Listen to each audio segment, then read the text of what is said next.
रामायण के दो सबसे शक्तिशाली भाई बाली और सुग्रीव। लेकिन क्या आप जानते हैं, इनका जन्म किसी स्त्री के कोख से नहीं बल्कि एक पुरुष से हुआ था।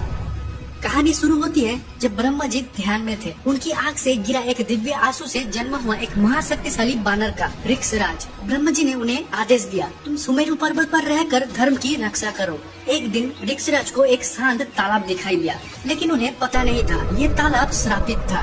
प्यास से व्याकुल होकर जैसे ही उन्होंने पानी में छलांग लगाई, प्रकृति का नियम ही बदल गया। पानी से बाहर निकले तो वे बन चुके थे एक अद्भुत सुंदर स्त्री, इतनी दिव्य कि अप्सराएं भी उनके सामने फीकी पड़ जाएं। उसी समय आकाश से देवराज इंद्र और सूर्यदेव गुजर रहे थे। वो इस दिव्य रूप को देखकर मोहित हो गए। जब इंद्रदेव की शक्ति उस स्त्री के बालों पर पड़ी, वहाँ से एक बालक प्रकट हुआ। बालों से जन्म लेने के कारण उसका नाम पड़ा बाली। जब सूर्यदेव का तेज उस स्त्री के गर्दन यानी ग्रीवा पर गिरा तो वहाँ से दूसरे बालक ने जन्म लिया, इसलिए उसको कहा गया सुग्रीव। दोनों बच्चों को जन्म देने के बाद वो स्त्री वापस उसी तालाब में उतरी और वो अगले ही पल बाहर निकली तो वो फिर से राजा ऋक्षराज बन चुकी थी। एक पुरुष अपनी गोद में दो नवजात बच्चों को लेकर खड़ा था, जिन्हें उसने स्वयं एक माँ बनकर जन्म दिया था।